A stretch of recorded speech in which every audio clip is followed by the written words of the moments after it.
MS Purnima Enterprises presents Khapri International Manipuri Short Fiction Film Festival 2021.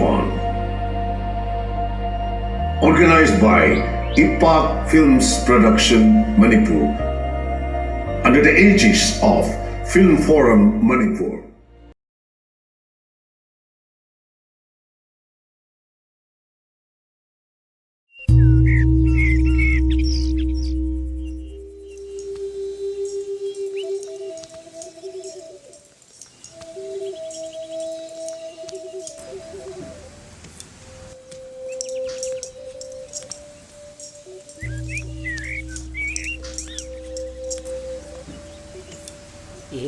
Bema na hala bro. Hala baji. Ai puni bema.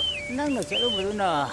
To kam da bola ba. Baji, ini bemal dane. Lang thara tap ki bani. Lockdown matam kaksana taw khre haina ama ta laibi rakre. Ki saningai lang so ama ta lai kamai taw gada bano khangre baji.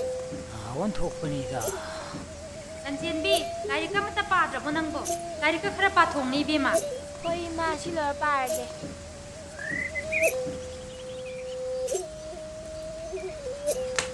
Katingi matau tamgani suba nomba leptaba thabagi matau tamgani khwairu inhan taphanba thawmagi matau tamgani pungningi amamba kokhanba maithugi matau tamgani wakanaba ta hotnaba pupu ai so sela me wang na paningo Isubo. Uchekkumna tia da wang na PainingE. PainingE pupu Pahingani. Mumudina. Isu ne. Atia da wang na pahingani ko. pahalu ko pupu Pahindoini. Se. Marum mukini. Makapa. malengi matau tamgani seba taw wakhang makanba sel matau tam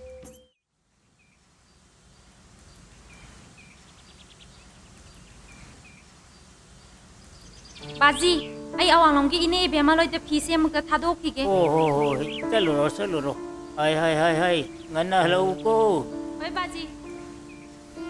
Chiar so mat laitre. Ini na phise lawbi haudrabadi. Chana thakna bana kam dawba. Haima, ini kai dawre hiptuna lairadi namdana laire hema. Ini da phanek se khara yon thupiyo haige tawkan. Sel khara pibiyo ini. Ai namdana laire. Dawra roi handak ki. Haima, ini bo haksang amde haise. Yam saini ini angang singa mata laitro. Adudi ini ai ini tharoda muta hangnoki.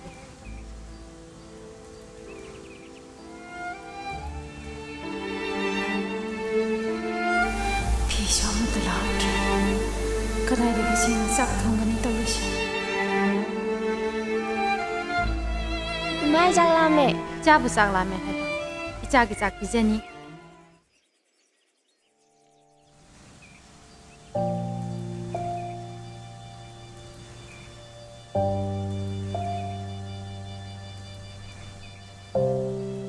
Cha thebe pusula emit pangose. Ibema. Isu thoibibu masa sagale haibadu khara handribarne mabo. Kangre da baji. Karimta chaw tho usu yate. Kamdawni adudi. Baji, nasunu pi sisu saba ihan handene. Kamdaw shige ibema. Ngai khoni ibema. Hauji hotel da miyamna chibol nangna hububu. Hi lokthok loksil thadok thajil tawba. Awang lungi ibemaldo. Corona na nai haiduna sibol puruk ngangna huine. Hari baji, ini beman bu corona na narapa. Hoine. Corona nai haina huine. Kangre da, hojikan gilaina singse baji.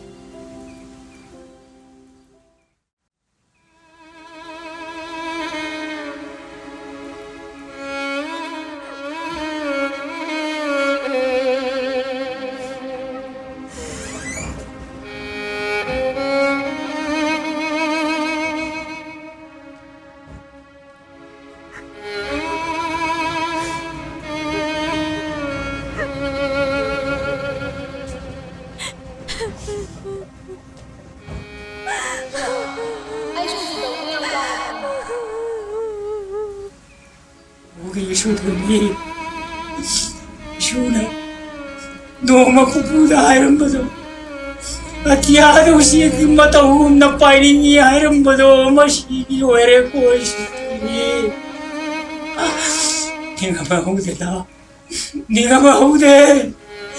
Khangahudaba aikoy ase kaya wal ko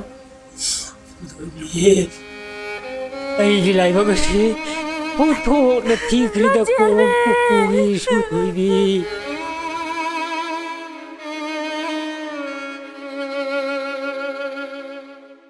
Man sponsor Maipa Bhenu. Sponsored by Oinam Roman. Co-sponsored by ITIM Computerized Eye Testing and Eye Care Center, Thobal. And Northeast India Security Service Imphal. Online media partner IPAK Media.